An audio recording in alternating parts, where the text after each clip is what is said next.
இப்போ நீங்கள் little flower கான்வென்ட்டை சொன்னீங்க.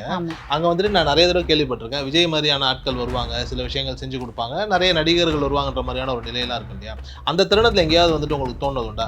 இந்த 10 வருஷம் பயணம் பண்ணும்போது பசங்களுடைய டிஃபிகல்ட்டிஸ்லாம் எனக்கு தெரிஞ்சுது. இப்போ வந்து ஒரு விஷயத்தில் நம்ம இன்வால்வ் ஆகும்போது தான் நமக்கு அதில் என்னென்ன ப்ளஸ் என்னென்ன மைனஸ்ன்னு தெரியும். இப்படி அவங்களோட நான் பழகும்போது வெறும் பரீட்சை மட்டும் பத்தாது. கண்ணு தெரியாத பசங்க இங்கே சென்னையில் வந்து தான் 90% எக்ஸாம்ஸ் எழுதுகிறாங்க. கண் பார்வை இல்லாத குழந்தைய வளர்க்குறது சவால் தானே. அப்படி பத்தாத போது அவங்க கண்டிப்பாக வந்துட்டு ஒரு கவர்மெண்ட் ஹாஸ்டலில் எங்கேயாவது சாப்பாடும் ஹாஸ்டலும் ஃப்ரீயாக இருக்கான்னு தான் வந்து பார்ப்பாங்க. அப்படி இருக்கும்போது இந்த இருண்ட உலகத்தில் வாழ்கிற அவங்க எல்லாருமே வந்துட்டு வாழ்க்கையில் சவாலை மட்டும்தான் சந்திக்கிறாங்கன்னு நான் சொல்லுவேன். நான் கையோ காலோ மற்ற உறுப்புகளோ இல்லைன்னா கலர்ஃபுல்லான இந்த உலகத்தையாவது நம்ம பார்ப்போம். அப்படி இருக்கும்போது இது கண்டிப்பாக வந்து அவங்களுக்கு வாழ்க்கையே சவால்னு தான் நான் சொல்லுவேன்.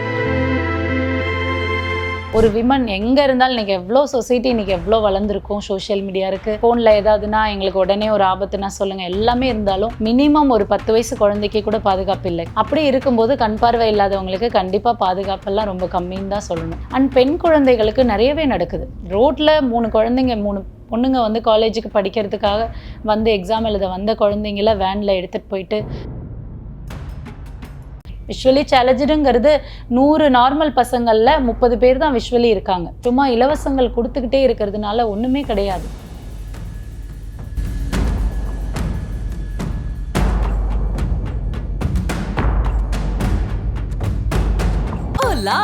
Your dream vacation to Hong Kong starts from rupees 74,999 only with GT Holidays, South India's #1 travel brand. ஆகாயம் நேயர்களுக்கு வணக்கம். நான் உங்கள் அஷ்ரஃப். இன்று நம்மோடு இருப்பது அகல் ஃபவுண்டேஷன்ஸின் நிறுவனர் அம்பிகா ராஜ் அவர்கள்.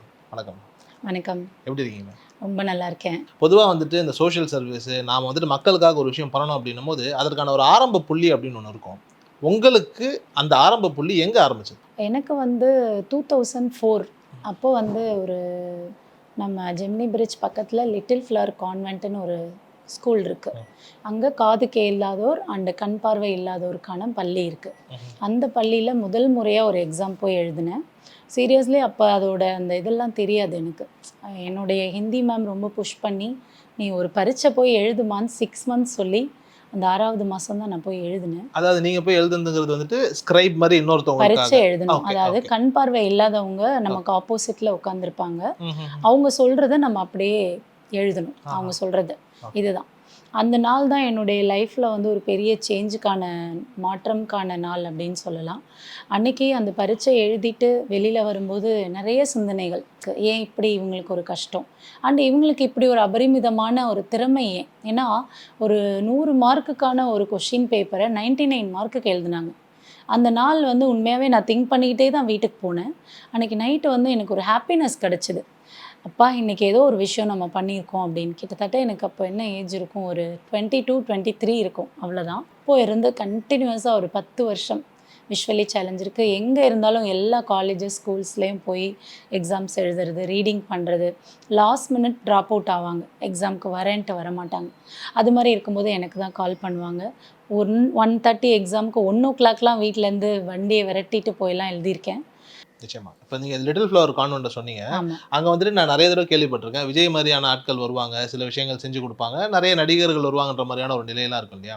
அந்த தருணத்தில் எங்கேயாவது வந்துட்டு உங்களுக்கு தோணுது உண்டா? நம்மளும் வந்துட்டு இந்த மாதிரியான ஒரு விஷயத்தை எடுக்கணும். இப்போ ஒரு செலிபிரிட்டி வந்து பண்ணுறாருங்கிறது வந்துட்டு அவருக்கு பொருளாதார வசதி இருக்குது, செய்வார். எல்லாருக்கும் அதே மாதிரி இருக்கணும்னு அவசியம் கிடையாது. ஸோ நாம் ஒரு நிறுவனத்தை வந்துட்டு உருவாக்கி அதன் மூலிமா பல மக்களை திரட்டி நம்ம ஒரு உதவி செய்யணுங்கிற அந்த ஒரு ஸ்பார்க் அங்கே வந்ததோ? ஆமாம். இந்த 10 வருஷம் பயணம் பண்ணும்போது பசங்களுடைய டிஃபிகல்ட்டிஸ்லாம் எனக்கு தெரிஞ்சுது. இப்போ வந்து ஒரு விஷயத்தில் நம்ம இன்வால்வ் ஆகும்போது தான் நமக்கு அதில் என்னென்ன ப்ளஸ் என்னென்ன மைனஸ்ன்னு தெரியும். இப்படி அவங்களோட நான் பழகும்போது வெறும் பரீட்சை மட்டும் பத்தாது. கண்ணு தெரியாத பசங்க இங்கே சென்னையில் வந்து தான் 90% எக்ஸாம்ஸ் எழுதுகிறாங்க, படிக்கிறாங்க, காம்படிட்டிவ் எக்ஸாம்ஸ் பண்ணுறாங்க. ஃபுல் தமிழ்நாட்டிலே இங்கே தான் சென்னை தான் வராங்க. ஆமாம், சென்னை தான் 80 to 90% வருவாங்க.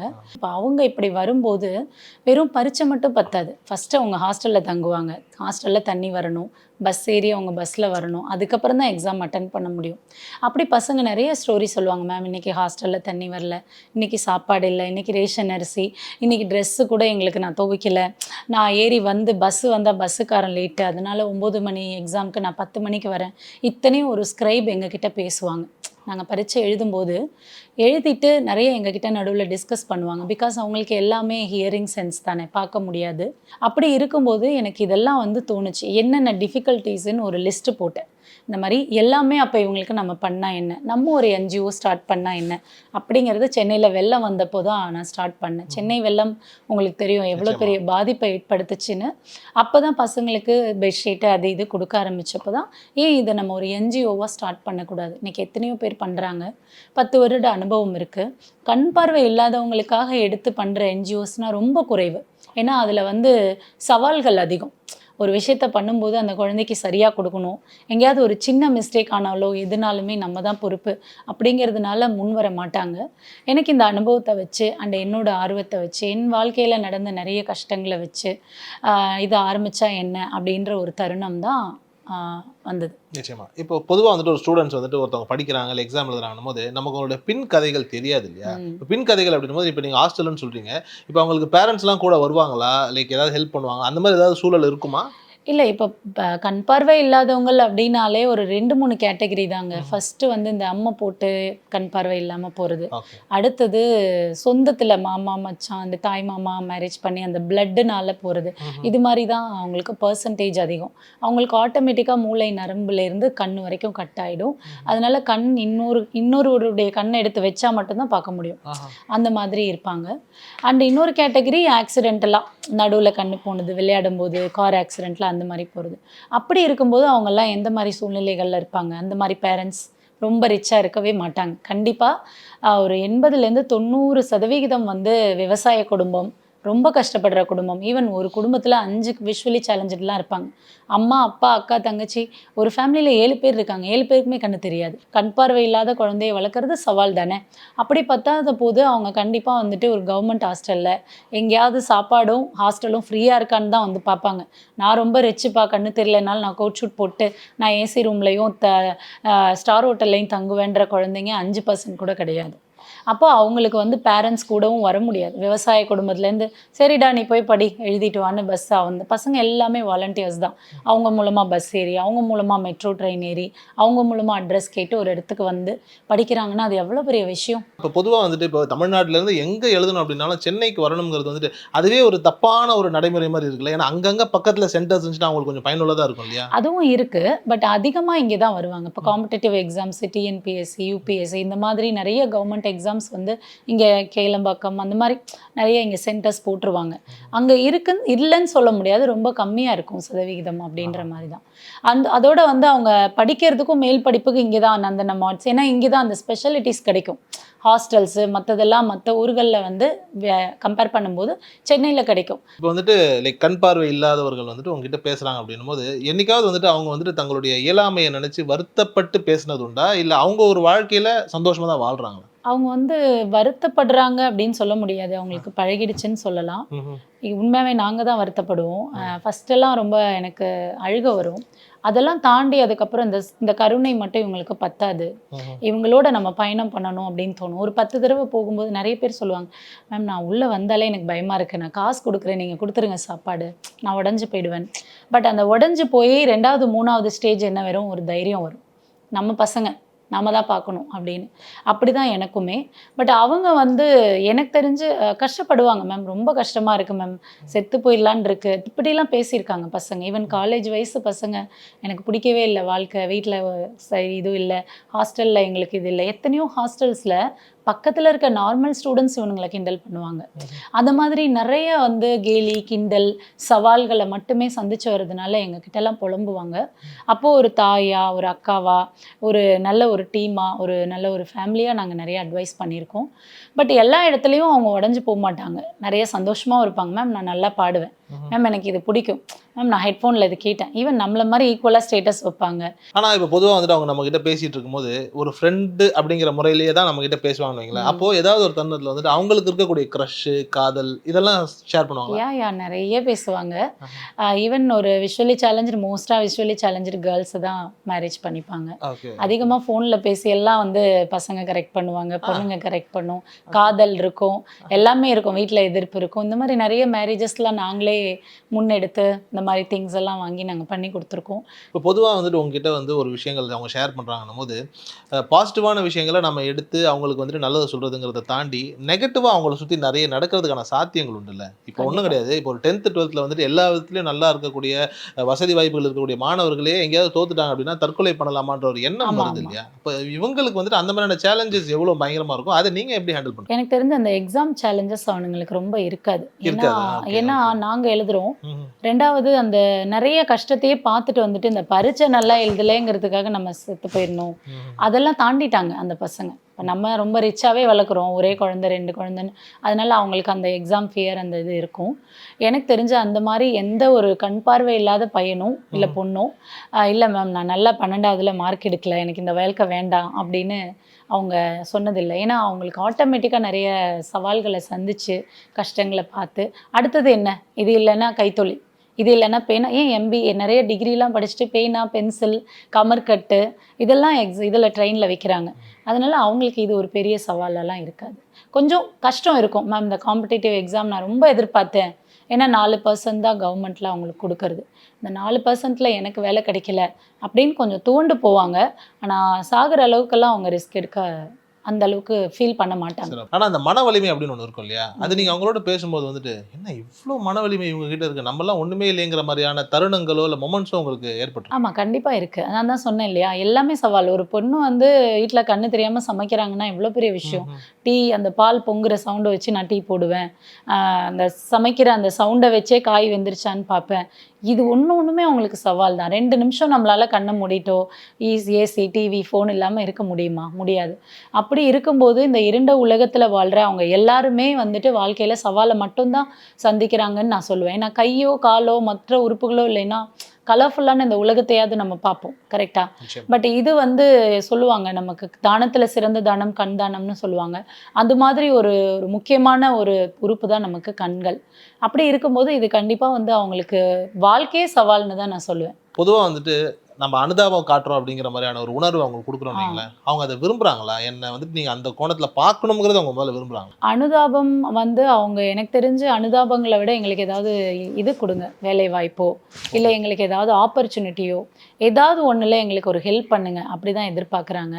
சரி எத்தனை நாளைக்கு இப்போ அனுதாபம் இவர் பண்ணுறாரு, இந்த சார் இன்னைக்கு வந்திருக்காரு, இன்னைக்கு பிரியாணி நீங்கள் வாங்கி கொடுக்கலாம், டெய்லி வாங்கி கொடுக்க முடியாது. அதனால பசங்க கண்டிப்பாக அதெல்லாம் பெருசாக எதிர்பார்க்க மாட்டாங்க. கல்வியை பொறுத்த வரைக்கும் வந்துட்டு இப்போ மேக்ஸிமம் நம்ம வந்து ஒரு 70-80% எடுத்துட்டோம் அப்படின்னா நல்ல ஸ்டூடெண்ட்ன்ற மாதிரியான ஒரு பார்வை இருக்குல்ல. இப்போ கண் பார்வை இல்லாதவர்கள் வந்துட்டு அதிகபட்ச உச்சமா என்ன மார்க் எடுக்கிறாங்க, எந்த மாதிரியான ஒரு சூழல்ல வந்துட்டு இருக்கிறாங்க, எந்த மாதிரியான வேலைகள் அவங்களுக்கு கிடைக்கும்? ஸ்கூலில் நல்லா படிக்கிறாங்க, 99 மார்க்குக்கு எழுதுகிறாங்க. காலேஜ் வந்துட்டால் கொஞ்சம் அந்த ஒரு சரி பார்த்துக்கலாம் அப்படின்ற மாதிரி அவங்க படிப்பு கொஞ்சம் குறையுது. அடுத்த சவால் அவங்களுக்கு இங்கிலீஷ் நம்மளுக்கே நிறைய படிக்கிறவங்களுக்கே இங்கிலீஷ் வராது.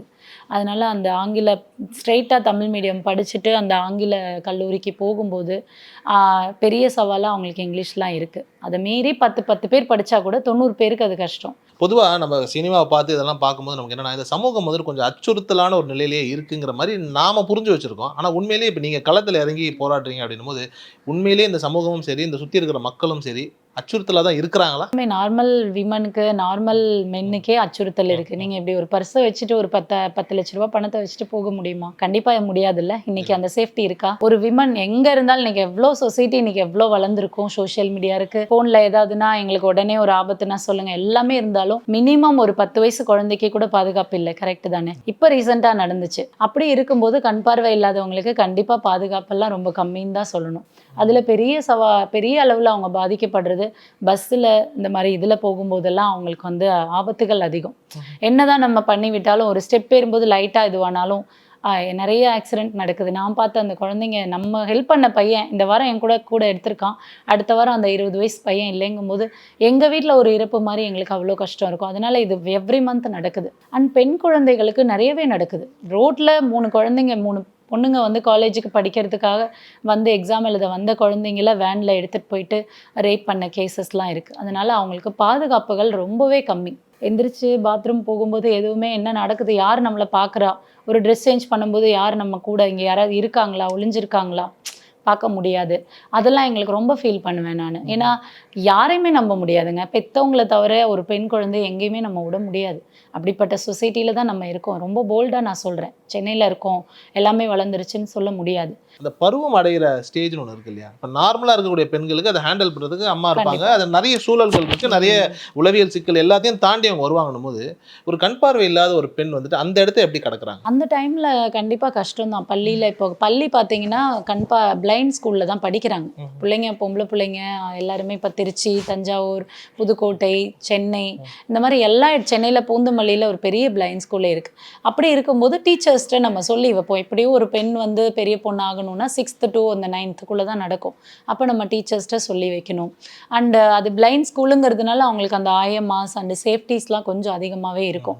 பேரண்ட்ஸும் வந்துட்டு இப்போ ஹாஸ்டலில் தங்கியிருந்தாலும் பேரண்ட்ஸ் எப்பயாச்சும் வந்து பார்ப்பாங்க. இப்போ அங்கே இருக்கிற ஆட்களை வச்சு தான் அதை ஐடென்டிஃபை பண்ணப்பட்டு அதுக்கப்புறமா ஒவ்வொரு நாளுமே அவங்க வந்து ஒரு அந்த மாதத்தில் அந்த 3 நாட்கள் வரும்போது நார்மல் பெண்களுக்கே நமக்கு அது சவால் தான். அப்படி இருக்கும்போது அவங்களுக்கு அந்த எல்லாமே வந்துட்டு அது கஷ்டமான நேரம் தான். நம்மளுக்கு இதுவாயிடுச்சா, ஒரு இடத்துல இருக்கோம், டக்குன்னு அங்கேருந்து நம்ம போயிட்டு இது பண்ணணுன்றதெல்லாம் பெரிய சவால். ஏன்னா பிளைண்ட் ஸ்கூலில் அந்த மாதிரி தான் சேர்ப்பாங்க. நார்மல் ஸ்கூலில் அந்த குழந்தைங்களை எடுக்க மாட்டாங்க. பட் நான் சம்மந்தப்பட்ட அந்த பெண் வந்துட்டு அதை எப்படி புரிஞ்சுப்பாங்க? இது ஏன்னா அந்த உளவியல் சிக்கல்னு ஒன்று இருக்கும், அதை புரிதல் வந்துட்டு நாம புரிய வைக்கணும், இதெல்லாம் தாண்டி பார்க்கவும் முடியாதுங்கிற ஒரு சூழல் இருக்கு. அவங்க எப்படி புரிஞ்சுப்பாங்க? நீங்க உங்களை மாதிரி நாட்கள் அதை எப்படி புரிய வைப்பீங்க? அதுக்கு வந்து தான் அதான் அவங்களுக்கு வந்து நிறைய டிப்ரெஷன்ஸ் இருக்கும். லைக் எப்படின்னா அந்த ஏஜோ அந்த இதுவோ வரும்போது நம்மளுக்கே அந்த மென்டலியும் ரொம்ப ஸ்ட்ரெஸ்ஸாக இருப்போம். உடம்பும் வயிறு அது மாதிரி ஸ்டொமக் பெயின்லாம் வரும்போது அவங்களுக்கு சொல்லி தான் புரிய வைக்க முடியும். அவங்களுக்கு பார்த்தோ இப்படி தான் தெரியாது. அதை ஃபேஸ் பண்ணுறது நார்மல் பெண்களை விட இவங்களுக்கு கஷ்டம். சும்மா போய் சாப்பாடையும் ஒரு ட்ரெஸ்ஸையும் கொடுத்துட்டு ஃபோட்டோ எடுக்கிறதுனால கண் பார்வை இல்லாதவங்களுக்கு எல்லாம் தீந்துராது. அவங்களுக்கும் மனசு இருக்குது, அவங்களுக்கும் ஃபீலிங்ஸ் இருக்குது. அவங்க எப்போ எதை திங்க் பண்ணுறாங்க, என்ன வேணுங்கிறதெல்லாம் நம்ம இறங்கி பண்ணணும். அதனால தான் நிறைய நாங்கள் வெளியில் கூட்டிகிட்டு போகிறோம், சினிமா கூட்டிகிட்டு போகிறோம். எம்ஜிஎம்லாம் வந்து அலோவே பண்ண மாட்டாங்க. அவங்கக்கிட்ட நாங்கள் வந்து பெர்மிஷன் கேட்டு எம்ஜிஎம்க்கு ஒரு ரீசெண்டாக லாஸ்ட் இயர் ஒரு 30 பேரை கூப்பிட்டு போனோம். அவங்க ஹாப்பினஸ்லாம் பார்க்கும்போது தான் தெரியும். பேரண்ட்ஸால் முடியாததை நாங்கள் பண்ணிகிட்ருக்கோம். அதுபோல் இதெல்லாம் அவங்களுக்கு ஒரு ஸ்ட்ரெஸ் ரிலீஃப். இதெல்லாம் பண்ணணும் நம்ம. நிச்சயமா. இப்போ நீங்கள் எம்ஜிஎம்க்குலாம் கூப்பிட்டு போகணும்னு சொன்னீங்களே, இப்போ பொதுவாக இப்போ நம்மலாம் இருப்போம் அப்படின்போது வாரத்துக்கு ஒரு நாள் பீச்சுக்கு போகணும், சுண்டல் சாப்பிடணும், இப்படி ஏதாவது ஒரு ஆசைகள் நம்ம வச்சிருப்போம், இல்லை பழக்கங்கள் வச்சிருப்போம் இல்லையா? அப்போ இவங்க அந்த மாதிரி வந்துட்டு ஒரு ஆசைகளோ இல்லை வினோதமான பழக்கங்களோ வச்சுட்டு அது ஒரு ஹேபிட்ஸாக லைஃப் லாங் ஃபாலோ பண்ணுற மாதிரி ஏதாவது இருக்கா? ஹேபிட்ஸு இங்கே போகணும் அங்கே போகணும் அப்படின்னு போவாங்க. அவங்களும் பீச் போவாங்க, டி நகர்லாம் போய் பர்ச்சேஸ்லாம் பண்ணுவாங்க. பிளைண்ட் விஷுவலி சேலஞ்சில் 2 விதம். ஒன்று பார்ஷியலி, இன்னொன்று டோட்டலி. டோட்டலி பிளைண்டுக்கு சுத்தமாக தெரியாது. பார்ஷியலி பிளைண்டுக்கு ஒரு 20% லைட்டாக யாரோ நிற்கிறாங்க, கருப்பாக தெரியும், அந்த மாதிரி தெரியும். ஸோ பார்ஷியலிலே 20% 30% டாக்டர் சர்டிஃபிகேட் கொடுத்துருப்பாங்க. அப்படிப்பட்ட பசங்கள்லாம் சேர்ந்து இருக்கிறதுனால இப்போ ஒரு ஹாஸ்டலில் இருக்காங்கன்னா பார்ஷியலி ஒருத்தி இருப்பா, வாடி நான் கூப்பிட்டு போயிடுறேன் உன்னை எப்படியாவது, அந்த மாதிரி அவங்களுக்குள்ளே பேசிட்டு ஃப்ரெண்ட்ஸ்குள்ளே வெளியில் போகிறது. அந்த மாதிரி அதிகமாக வெளியில் போக மாட்டாங்க. ஹாஸ்டல்ஸில் ரெஸ்ட்ரிக்ஷன்ஸும் இருக்கும். 6 மணிக்கு மேலே வெளியே விட மாட்டாங்க. அந்த மாதிரியெல்லாம் இருக்கும். நாளைக்கு இவங்களுக்கு ஏதாவது ஒன்றுனா நாங்கள் தான் பொறுப்பு, அந்த மாதிரி. இன்னும் ரொம்ப வெளியில் நீங்களே இப்போ வெளியே ரொம்ப பார்க்க மாட்டீங்க. காலேஜஸ் போகிறது வேறு, அவுட் சைடு வந்து அவங்களுடைய நடமாட்டம் வந்து ஓகே ஒரு 30 to 40% இம்ப்ரூவ் ஆயிருக்காங்கன்னு சொல்லலாம். ரொம்ப கஷ்டம். இப்போ நாங்களே வாலண்டியர்ஸ் வச்சு ஒரு விஷயம் பண்ணும்போதே எங்களுக்கு வந்து ஏதாவது ஒரு ரொம்ப பார்த்து பண்ணுவோம் அந்த மாதிரி. அதனால் அவங்க இன்னும் வெளியில் முழுசாக நம்மளை மாதிரி நார்மல் மாதிரி வரல. அங்கே போகணும் இங்கே போகணும் ட்ரீம்ஸ் இருக்கும், அதெல்லாம் இருக்கும். ஆனால் வந்து அதை பீச்சில் போகும்போது அந்த காற்றெல்லாம் உணருவோம் மேம்னு சொல்லுவாங்க. மேம் அந்த ஸ்மெல்லு, மண் ஸ்மெல்லு, அங்கே நடக்கும்போது அந்த காற்று சவுண்டு இதெல்லாம் வச்சு ரொம்ப நல்லா இருந்தது அப்படிம்பாங்க. பார்க்கலனாலும் அவங்களால கேட்டு அந்த ஸ்மெல் பண்ணி உணர முடியும்.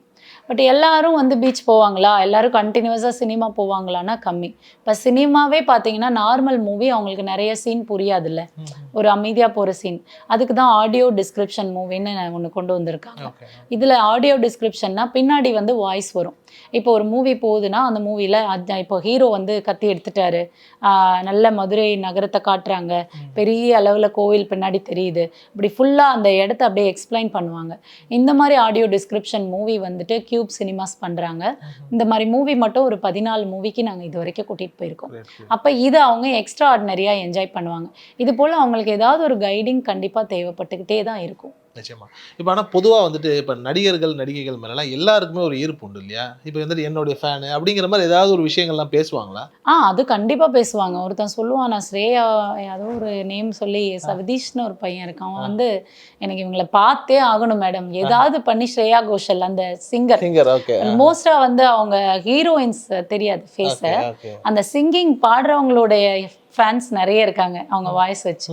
ஸ்ரேயா கோஷலில் பார்க்கணும் லைஃப்பில் அப்படியெல்லாம் வந்து இது பண்ணுவாங்க. நிறைய இருக்காங்க. கிரிக்கெட்டு எல்லாத்தையுமே பார்த்துட்டு அவங்களோட அந்த இதை வச்சு இவங்கள பார்க்கணும், இவங்க என் லைஃப்பில் இது ஒன்று அப்படின்ற மாதிரி எல்லாமே. இப்போ தோனி மாதிரி இப்போ நிறைய இருக்காங்க. இப்போ பிளைண்ட் கிரிக்கெட் டீம் இருக்கு இல்லையா, அந்த பசங்களாம் சொல்லுவாங்க சச்சின் சாரை பார்க்கணும், கையெழுத்து வாங்கணும் பேட்டில், தோனி பார்க்கணும். இது மாதிரி நிறைய இருக்குது.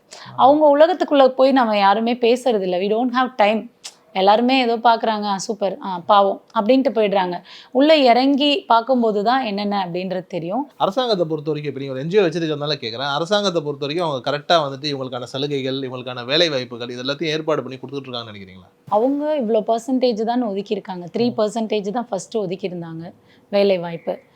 அப்புறம் அதுக்கு 4% வேணும்னு பசங்க ஒரு நீங்கள் பார்த்தீங்களான்னு தெரியல, ஒரு 2 months பிஃபோர் ரோட்லேயே படுத்து ஒரு 15 நாள் 20 நாள் போராட்டம் பண்ணாங்க. நிறைய போராட்டம் பண்ணுவாங்க விஷுவலி சேலஞ்சு டீச்சர்ஸு அவங்க எல்லாம். அப்படி பண்ணி அது 4% இப்போ ஆக்கியிருக்காங்க. பட் அது எப்படி பத்தும் பசங்களுக்கு? கண்டிப்பாக மீதி 96 பேர் என்ன பண்ணுவாங்க? கவர்மெண்ட் ஜாப் நம்மளுக்கு 4%னா மீதி 96 பேர் ப்ரைவேட்டில் போவான், இல்லை ஒரு இட்லி கடை வைப்பான், இல்லை ஏதோ ஒரு தொழில் பண்ணுவான். பட் விஷுவலி சேலஞ்சில் என்ன பண்ண முடியும்? அப்படி இருக்கும்போது அவங்களுக்கு வேலை வாய்ப்பு ரொம்ப ஒரு பெரிய சவால் தான். முதல்ல நீங்கள் நம்புங்க. இப்போ எல்லாருமே ஃபஸ்ட்டு சொல்கிறது, ஆமாம் கண்ணு தெரியிறவனை வச்சாலே வேலைக்கு ஒழுங்காக செய்ய மாட்டான் அப்படின்ற ஒரு இது கண்டிப்பாக இருக்குங்க உள்ள. ஏதோ ஒன்று கொடுக்குறோமா அதோட முடிச்சுக்கிறோம் அப்படின்னு.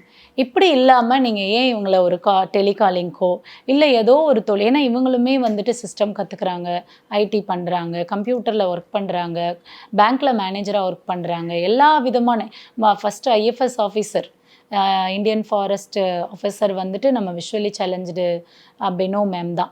இது மாதிரி எல்லா கேட்டகரியிலையும் எங்களால் சாதிக்க முடியுன்றதுக்கு இந்த மாதிரி இருக்காங்க. பட் இதை இன்னும் அதிகமாக நம்ம எடுக்கணும். அண்ட் கவர்மெண்ட்டை மட்டும் நம்ம சொல்லாமல் மற்ற ப்ரைவேட் கம்பெனிஸ் முன் வரணுன்றது தான் எங்களுடைய எய்ம். இப்போ நிறைய கம்பெனிஸ் இப்போ வராங்க. அது போல் சின்ன ஆஃபீஸாக இருந்தால் கூட நான் ஒரு விஷுவலி சேலஞ்சரே எடுக்கிறேன், பார்ஷியலியோ டோட்டலியோ. அவனை உட்கார வச்சு அவனுக்கு ஏதாவது சொல்லிக் கொடு. இப்போ எங்கே வரணும், எப்படி உட்காரணும், இந்த சிஸ்டமில் தான் வேலை பார்க்கணும், இங்கே தான் ரெஸ்ட் ரூம் இருக்குது, இவ்வளோ தான் வேலைன்னா அவனால் பண்ண முடியும். ஏன்னா நம்ம பார்த்து பண்ணுறோம். அவனுக்கு ஒரு ரீடர் மாதிரி இருக்கும். அதில் சொல்லும் மெயிலோ காலோ. இப்போ அம்பிகா மேம் கால் பண்ணுறாங்க, மெயில் வந்திருக்கு சரண் கிட்டேருந்து, இது மாதிரி அவங்களுக்கு ஒரு சாஃப்ட்வேர் வந்து அவங்களுக்கு சொல்லும். அப்படி சொல்லும்போது அதை வச்சு அவங்களால வேலை பார்க்க முடியும். ஏன் நம்ம ஒவ்வொரு ஆஃபீஸ்லையும் ஒருத்தருக்கு கொடுத்தா ஃபுல்ஃபில் பண்ணிடலாமே. விஷுவலி சேலஞ்சுங்கிறது 100 நார்மல் பசங்களில் 30 பேர் தான் விஷுவலி இருக்காங்க. அப்போ அந்த 30 பேரை நம்ம ஈஸியாக ஃபில் பண்ணலாம் அப்படிங்கிறது தான் எங்களுடைய ஒரு தாழ்மையான வேண்டுகோள். ஏன்னா சும்மா இலவசங்கள் கொடுத்துக்கிட்டே இருக்கிறதுனால ஒன்றுமே கிடையாது. பசங்களுக்கு வேலைவாய்ப்பு கொடுத்து அவங்களுக்கும் தன்மானம் கௌரவத்தோட அவங்க சம்பாரித்து அவங்க பண்ணும்போது ரொம்ப ஹாப்பி. ஒரு பையன் எங்ககிட்ட 7 வருஷம் நல்லா படித்து கோல்டு மெடல் வாங்கி 50,000 ரூபாய் இன்றைக்கி உணவுத்துறையில், இந்தியன் உணவுத்துறையில் வந்து மத்திய அரசில் வேலைக்கு சேர்ந்து அவன் இன்றைக்கி 50,000 ரூபாய் சம்பாதிக்கிறான். ஃபஸ்ட்டு அவனுடைய சேலரியில் 5,000 ரூபாய் எங்கள் அகலுக்கு தான் போட்டான். அது மாதிரி அவங்க நினைக்கிறாங்க நம்மளுக்கு வாய்ப்பு கொடுத்தா அந்த வாய்ப்பை பயன்படுத்தணும் அப்படின்னு. அப்படி வேலைவாய்ப்புக்காக தான் இப்போ நாங்கள் என்ன ஆரம்பிச்சிருக்கோம் அப்படின்னா, பாத நிவாரணா அப்படிங்கிற ஒரு கம்பெனி. இதில் என்ன பண்ண போகிறோம் அப்படின்னா, அந்த ஃபுட் ரெஃப்ளக்ஸாலஜின்னு சொல்லுவாங்க, அதாவது பாத சிகிச்சை, அந்த வர்மா தெரப்பி. இது வந்து அவங்க படிக்கிறாங்க. NIVH, NAB இந்த மாதிரி இருக்கிற இடங்களில் இந்த கோர்ஸ் நடத்துகிறாங்க. இந்த கோர்ஸ் பார்த்திங்கன்னா ஒரு 3 months கோர்ஸ் இருக்கும். இதை படித்து முடித்தா இவங்களுக்கு சர்டிஃபிகேட் கிடச்சிரும். பாதத்தில் இருக்கிற அந்த ஒவ்வொரு பாயிண்ட்ஸையும் அவங்க ப்ரெஷர் கொடுத்து ஒரு 20 minutes to 30 minutes இவங்க வந்து நம்மளுக்கு இந்த முட்டி வரைக்கும் நம்மளுக்கு இது கொடுப்பாங்க. இந்த acupuncture and Burma therapy, massage எப்படி வேணால் வச்சுக்கலாம். இந்த ஃபுட் ரெஃப்ளக்ஸாலஜின்னு அதை சொல்லுவாங்க. இந்த ஃபுட் ரெஃப்ளக்ஸாலஜியை எனக்கு பண்ணுறதுக்கு நீ இதை எடுத்து பண்ணுமா, இதனால் ஒரு 1000 பேருக்கு வேலை வாய்ப்பு கிடைக்கணும் அப்படின்ற இனிஷியேட்டிவ் எடுத்து இப்போ நான் அகல் மட்டும்தான் நடத்திட்டு இருந்தேன். இதை நீ பண்ணணும்னு சொல்லி என்கிட்ட கொடுத்தது நம்ம CK அசோக் குமார் சார். அதாவது நம்ம naturals and sir Ranganathan, CK Ranganathan, Kevin's care அந்த குரூப் சேர்ந்து அவங்க இந்த 1 ரூபி ஷாம்பூலாம் அவங்க தான் அறிமுகப்படுத்தியிருக்காங்க. அவங்க அப்பா சின்னை கிருஷ்ணன் சார் தான். அவருடைய பையன் தான் வந்து CK அசோக் குமார் சார். இவருக்கு வந்து நிறைய பேருக்கு வேலைவாய்ப்பு கொடுக்கணுன்றதுல நிறைய எடுத்து முயற்சி பண்ணிகிட்ருக்காரு. அதில் இந்த மாதிரி பாத நிவாரணா இந்த நேமில் நாங்கள் ஆரம்பித்து இதோட எய்ம் 1000 விஷுவலி சேலஞ்ச் இருக்குது, நாங்கள் வேலைவாய்ப்பு கொடுக்கணும் ஃபுட் ரெஃப்ளெக்ஸாலஜியில் அப்படிங்கிறது தான். அது இன்றைக்கி 3 மாதங்களாக இன்றைக்கி ரொம்ப அழகாக ரொம்ப சிறப்பாக போயிட்டுருக்கு அப்படின்னு சொல்லலாம்.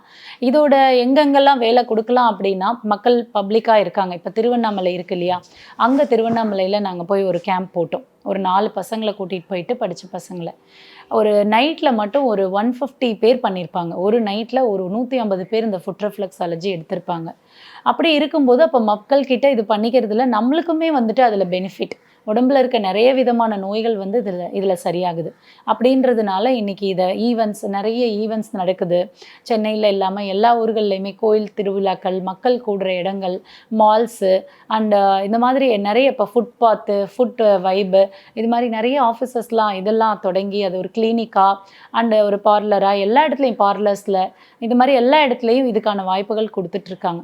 ஸோ இந்த வாய்ப்பை பாத நிவாரணா மூலமாக நிறைய இடங்களில் கொடுத்து ஒரு 1000 பேருக்கு வித்தின் 5 இயர்ஸ்க்குள்ளே நாங்கள் வேலை வாய்ப்பு வாங்கி கொடுக்கணும். இது எங்களுடைய பெரிய எய்ம். இதோடைய இந்த ப்ராஜெக்டுடைய ஐடியாவுடைய ஒரு பெரிய ஒரு மாஸ்டர் நம்ம CK அசோக் சார்னு சொல்லலாம். இதை என் கையில் கொடுத்துருக்காரு. இது ஒரு ப்ரிப்பரேட்டராக நான் இன்றைக்கி ஸ்டார்ட் பண்ணியிருக்கேன். கண்டிப்பாக வளர்த்த மாதிரி நான் இதையும் வந்து எங்கள் பசங்களுக்கு வேலை வாய்ப்பு கொடுத்து அடுத்த 5 வருடங்களில் நான் கொண்டு போவேன்னு நம்புகிறேன். நிச்சயமா. கூடிய சீக்கிரம் அது வந்துட்டு நீங்கள் நினச்ச மாதிரியே நடக்கணும் அப்படின்னு சொல்லி நாங்களும் வாழ்த்துறோம். அகல் ஃபவுண்டேஷன் சார்பாக இப்போ வந்துட்டு இவ்வளோ உதவிகள் பண்ணுறீங்க. இப்போ பேரே ரொம்ப அழகாக இருக்குது. அகல் அப்படின்னும் போதே அந்த கண் அந்த எரியிற அந்த இது தானே. ஸோ இவ்வளோ அழகாக இருக்குது அப்படின்னும் போது அடுத்த கட்டமாக இப்போ இதை தாண்டி அரசாங்கத்தோட ஒரு கொலாப் பண்ணியோ இல்லை ஏதாவது ஒரு நிலைகளில் வந்துட்டு அடுத்தடுத்த கட்டமாக என்னென்ன பண்ணலான்னு இருக்கு? அடுத்த கட்டமாக கண்டிப்பாக கவர்மெண்ட்டோட நாங்கள் நிறைய வந்து டைப் பண்ணணும்னு இருக்கோம். இப்போ தான் பேசிகிட்ருக்கோம். இப்போ Radhakrishnan sir, Stalin sir and நிறைய மினிஸ்டர்ஸ் எல்லாம் கொஞ்சம் நாங்கள் பார்த்துட்டு வந்திருக்கோம். எப்படி இவங்களை வந்து நம்ம இது பண்ணலாம், ரயில்வே துறையில் கூட நாங்கள் பேசிட்டு வந்திருக்கோம். பாத நிவாரணாக்கு இந்த மாதிரி வாய்ப்பு கொடுங்க, சின்னதாக ஒரு 200 ஸ்கொயர் ஃபீட்டில் ஒரு ஸ்டாலோ ஷாப்போ கொடுங்க, எங்கள் பசங்க சம்பாதிச்சு அவங்க சாப்பிட்டுப்பாங்க அந்த மாதிரி. ஸோ இப்போ அவங்களுடைய கொலாஜ் நமக்கு இருந்ததுன்னா கண்டிப்பாக அடுத்த கட்டம் இதை கொண்டு போகலாம். நம்மளால் 10 ரூபா முடியுதுன்னா கவர்மெண்ட் அண்ட் அதர்ஸ் ப்ரைவேட் இந்த மாதிரிலாம் அவங்களுடைய கொலாஜஸ் இருக்கும்போது கண்டிப்பாக கொண்டு போகலாம். அதனால் இதெல்லாம் நாங்கள் நிறைய இப்போது அப்ரோச், ஏன்னா ஒரு NGO வளர்ந்து ஒரு ஸ்டாண்டர்ட் ஆகிறதுக்கே எனக்கு இப்போது 8 இயர்ஸ் ஆகிடுச்சு. அதில் ஒரு 2 வருஷம் கோவிடில் போயிடுச்சு. ஸோ இப்போ தான் எங்களுக்கு எல்லாமே வந்துட்டுருக்கு. ஸோ அது ஒன்று பண்ணிகிட்ருக்கோம். அடுத்த லெவல் நான் சொன்ன மாதிரி இந்த ஹாஸ்டல்ஸ், இதுதான் எங்களோட பெரிய கனவு. ஒரு வர ஒரு 5 வருடங்களுக்குள்ளே மேக்ஸிமம் 5 வருஷம் அதுக்குள்ளே ஒரு பெரிய ஹாஸ்டல் யார் வந்தாலும் சேஃப்டியாக தங்குறதுக்கு இது பண்ணணும். இது எங்களோட ஃப்யூச்சர் எய்ம். அடுத்தது வேலைவாய்ப்புக்கு இப்போ பாத நிவாரணா நாங்கள் ஸ்டார்ட் பண்ணியிருக்கோம். இது இல்லாமல் எங்களுடைய இதில் நம்ம இப்போ நீங்கள் ஒரு குழந்தைக்கு பரீட்சை எழுதுறீங்கன்னா அவன் படித்து நிறைய காம்படிட்டிவ் எக்ஸாம் எழுதி அவனுக்கு ஒரு கவர்மெண்ட் இதுவும் கிடைக்கிது வேலை. இந்த மாதிரி வேலை வாய்ப்புகளும் கொடுக்குறோம். அண்ட் அதர் வேலை வாய்ப்புகள் வரும்போது அதுவும் நாங்கள் போயிட்டு இன்டர்வியூ அட்டன் பண்ண வச்சு அவங்களுக்கு எல்லா வாலண்டியரிங் ஹெல்ப்பும் நாங்கள் பண்ணுறோம். ஸோ ஃபுல்லாக வந்துட்டு இதுதான் எங்களுடைய ஃப்யூச்சர் எய்ம். ஹாஸ்டல், வேலைவாய்ப்பு அண்ட் பாத நிவாரணா மூலமாக 1000 பேருக்கு பண்ணி கொடுக்கறது. ஸோ உங்களுடைய அகல் ஃபவுண்டேஷன் மூலியமாக வந்துட்டு பலன் பெற்ற ஸ்டூடெண்ட்ஸ் அந்த மாதிரி யாராவது இருக்காங்களா இப்போ சந்திக்க முடியுமா?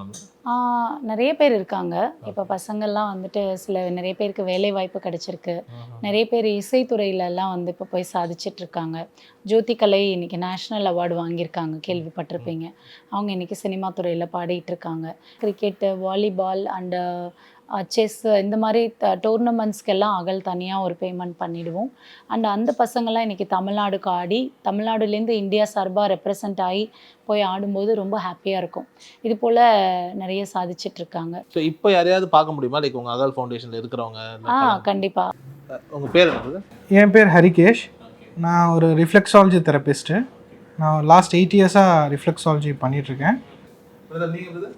ஹாய் பிரதர், என் பேர் வந்து மணிகண்டன். நான் வந்து சென்னை தான் படித்தது, எல்லாம் சென்னை தான். Reflexology student. நான் ஒரு 3 வருஷமாக அதில் ஒர்க் பண்ணிகிட்ருக்கேன். என் பேர் வினோத்.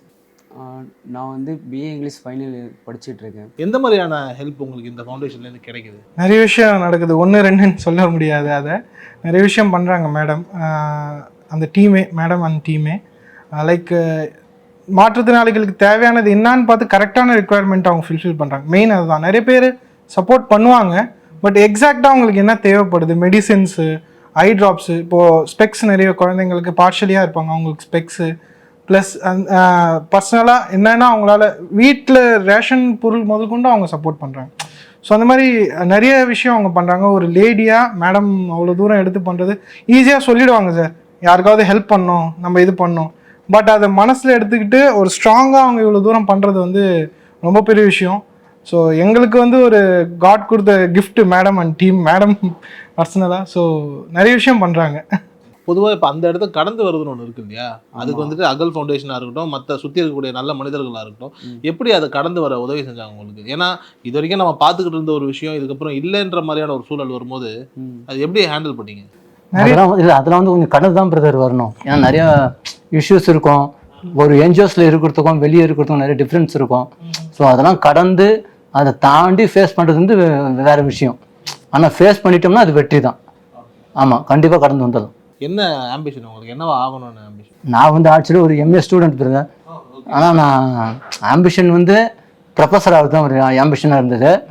சப்போஸ் அது சேஞ்ச் ஆனதுனால இப்போ ஒரு ஒர்க்கர்ஸாக ஒரு 4 பேருக்கு நம்மளால் ஹெல்ப் பண்ண முடியுது.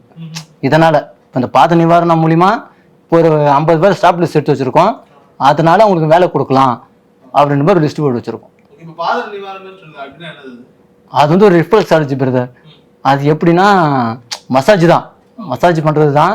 இதனால் வந்து சில பேர் திருப்திப்படுத்தலாம். எப்படின்னா ஒரு நோயாளி இருப்பாங்க, பேஷண்ட் இருப்பாங்க, ஒரு ஃபிசியோதெரப்பி தான் இது. அப்படி பண்ணுறதுனால நமக்கு ஒரு மைண்ட் செட் ஆகும். சரியா, இதனால் 4 பேருக்கு ஹெல்ப் பண்ணலாம், கஷ்டத்தில் இருக்கவனுக்கு கொஞ்சம் யூஸ்ஃபுல்லாக இருக்கும்.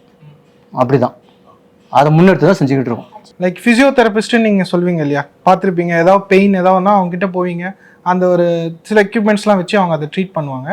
ஸோ அந்த மாதிரி இதை ரிஃப்ளெக்ஸாலஜி நாங்கள் ட்ரீட் பண்ணோம். ஜென்ரல் மசாஜ் கொஞ்சம் டிஃப்ரெண்ட், ஏன்னா மசாஜுக்கும் இதுக்கும் டிஃப்ரென்ஸ் இருக்குது. நீங்கள் ஒரு யோகா, ஒரு மெடிடேஷன் அந்த மாதிரி பண்ணப்போ உங்களுக்கு ஒரு ஹீலிங் கிடைக்குதுல்ல, அந்த மாதிரி இதில் ஒரு ஹீலிங் கிடைக்கும், ஒரு ரிலாக்ஸேஷன் கிடைக்கும். பட் இப்போ அப்பா அம்மாலாம் வந்துட்டு உங்களை எப்படி பார்த்துக்கிறாங்களா, வராங்களா? இல்லை, வர வேணாம்னு நான் சொல்லிட்டேன்.